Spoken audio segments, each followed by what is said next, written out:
이번 시간에는 용해도차를 이용한 혼합물의 분리에 대해 공부해 보도록 하자. 용해도차를 이용한 혼합물의 분리 방법에는 재결정이 있다. 재결정이라 함은 물질의 온도에 따른 용해도 차이를 이용하여 순수한 고체 물질을 분리하는 방법이다. 불순물이 섞여 있는 고체 물질을 용매에 녹인 다음 용매를 증발시키거나 용액의 온도를 낮추어 순수 고체를 분리하는 방법을 재결정이라 한다. 그럼 재결정을 이용한 혼합물 분리의 예에 대해 알아보도록 하자. 대표적으로 천일염에서 정제소금 얻기가 있다. 불순물이 섞인 천일염을 물에 녹인 다음 그름종이로 물에 녹지 않는 불순물을 제거하고 그런 용액을 증발시키면 소금 결정을 얻을 수 있게 된다. 그리고 재결정을 통해 합성의약품을 정제할 때도 사용할 수 있고 황산구리와 질산칼륨 혼합물에서 질산칼륨만을 분리할 수도 있다. 재결정은 물질의 온도에 따른 용해도 차이를 이용하여 순수 고체 물질을 분리하는 방법이라는 사실을 기억하고 다음으로 넘어가자. 문제를 통해 배운 개념을 한번 확인해 보도록 하자. 질산칼륨 90g과 염화나트륨 10g이 섞인 혼합물을 60도씨의 물 100g에 모두 녹인 후 20도씨로 냉각했을 때 석출량을 계산해 보도록 하자. 먼저 염화나트륨은 온도에 따른 용해도 변화가 크지 않다. 그래서 60도씨에서 20도로 냉각을 하더라도 20도씨에서의 염화나트륨의 용해도는 30보다 큰 값이다. 그래서 20도씨 물 100g에 염화나트륨 10g은 충분히 녹아있게 되고 염화나트륨은 석출이 되지 않게 된다. 그에 반해 질산칼륨은 60도씨 물 100g에 90g을 녹인 다음 20도씨로 냉각하게 되면 20도씨에서 질산칼륨의 용해도는 30으로 물 100g에 최대 질산칼륨 30g이 녹을 수 있다는 의미가 되고 그러면 90 중 녹을 수 있는 30을 뺀 나머지 60g이 석출된다는 사실을 알아야 한다. 그래서 질산칼륨과 염화나트륨이 섞여 있는 혼합물에서 순수한 질산칼륨 60g을 분리해낼 수 있게 된다. 한 번 더 연습을 해본다면 이번에는 질산칼륨 50g과 염화나트륨 10g이 섞인 혼합물을 60도씨 물 50g에 모두 녹인 후 20도씨로 냉각했을 때 석출량을 계산해 보도록 하자. 이때 온도에 따른 용해도 변화가 적은 염화나트륨은 석출이 되지 않고 질산칼륨이 석출이 된다는 사실을 알아야 한다. 그래서 질산칼륨의 석출량을 계산해 본다면 먼저 녹인 양이 50g이고 그리고 20도씨 물 50g에 녹을 수 있는 질산칼륨의 양은 용해도의 절반인 15g이 된다. 그래서 20도씨에서 석출되는 질산칼륨의 양은 35g임을 알아야 한다.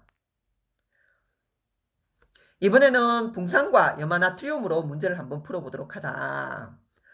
붕산과 염화나트륨을 각각 20g씩 갖고 와서 80도씨 물 100g에 모두 녹인 후 20도씨로 냉각했을 때 석출량을 계산해 본다면 온도에 따른 용해도 변화가 거의 없는 염화나트륨은 석출이 되지 않는 반면 온도에 따른 용해도 변화가 큰 붕산이 석출된다.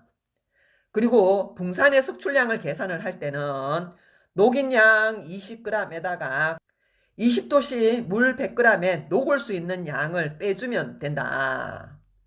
20도씨에서 붕산의 용해도는 5이므로 물 100에 최대 5g이 녹는다는 의미가 되고 그렇게 되면 20 중 5는 녹아있게 되고 나머지 15g이 석출이 됨을 알아야 한다. 그래서 붕산이 15g이 석출된다고 적을 수 있어야 한다. 재결정에서 온도에 따른 용해도 변화가 적은 물질은 석출이 되지 않는 반면 온도에 따른 용해도 변화가 큰 물질이 석출이 되어 나온다는 사실을 기억하고 다음으로 넘어가자. 이어서 크로마토그래피에 대해 알아보도록 하자. 크로마토그래피란 혼합물의 각 성분 물질이 용매를 따라 이동하는 속도 차이를 이용하여 각 성분 물질을 분리하는 방법을 크로마토그래피라 한다. 크로마토그래피에서는 용매의 녹는 정도와 용매를 따라 이동하는 속도가 다르기 때문에 용매의 종류에 따라 분리되는 성분 물질 수 또는 이동 거리가 다르다.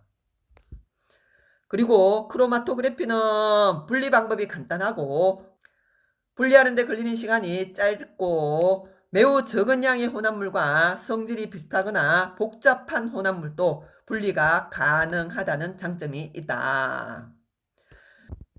그리고 크로마토그래피를 할 때는 그림종이 또는 분필을 물질 분리에 이용을 한다. 그리고 크로마토그래피가 이용되는 예로는 잉크나 꽃잎, 식물의 색소 분리, 식품에 들어있는 농약 성분의 검출 또는 의약품 성분 분리, 단백질 성분 검출, 운동선수의 도핑 테스트 등 다양한 예가 있다. 이 중 도핑 테스트라 함은 운동선수들의 소변이나 혈액을 채취하여 금기 약물을 복용하였는지 크로마토그래피로 분석하는 방법이다. 크로마토그래피는 혼합물의 각 성분 물질이 용매를 따라 이동하는 속도 차이를 이용하여 각 성분 물질을 분리한다는 사실과 크로마토그래피가 이용되는 예를 잘 기억하고 다음으로 넘어가자. 이어서 크로마토그래피의 실험 방법에 대해 알아보도록 하자. 크로마토그래피를 할 때는 그림종이에 혼합물의 점은 작고 진하게 찍고 전개 용매에 점이 잠기지 않도록 해야 한다. 그리고 용매가 증발하지 않도록 전개조의 입구는 막아주어야 하며 그리고 용매를 전개시킬 때 용매가 그림종의 끝까지 올라오기 전인 10분의 8 정도 전개가 되면 실험을 멈추어야 한다. 그리고 같은 위치에 분리된 물질은 이동 속도가 같으므로 같은 물질로 판단을 할 수 있고 그리고 용매의 종류를 바꾸면 실험 결과가 다르게 나타나게 된다.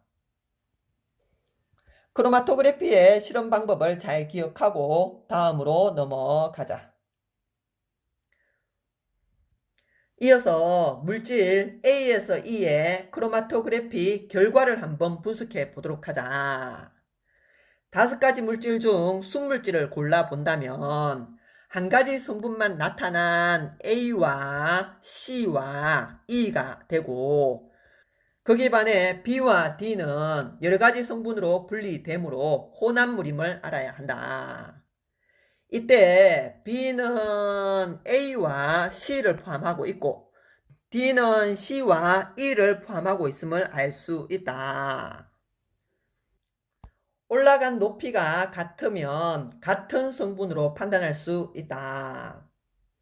그리고 용매를 따라 이동한 속도를 비교해 본다면 E가 가장 느리고 A 그리고 C가 가장 높이 올라갔으므로 이동 속도가 가장 빠르다는 사실을 알 수 있다. 크로마토그래피의 원리는 성분 물질이 용매를 따라 이동하는 속도가 다른 것을 이용하여 혼합물을 분리하는 방법이라는 사실을 잘 기억해 주기 바란다. 마무리로 여러 가지 혼합물이 섞여 있을 때 분리 방법에 대해 생각해 보도록 하자. 여러 가지 물질이 섞여 있는 혼합물을 분리할 때는 각 성분 물질의 특성을 파악한 후 분리 순서를 정해야 한다. 물과 소금, 모래, 식용유가 섞여 있는 경우 먼저 맨 위층의 식용유를 스포이드로 분리를 하고 그리고 남은 용액에서 그럼 장치를 이용하면 그럼종이 위에 모래가 걸리게 된다. 그리고 남은 물과 소금은 정류를 통해 둘을 분리할 수 있다. 여기까지 해서 용해도차를 이용한 분리에 대한 강의를 마무리하기로 하자.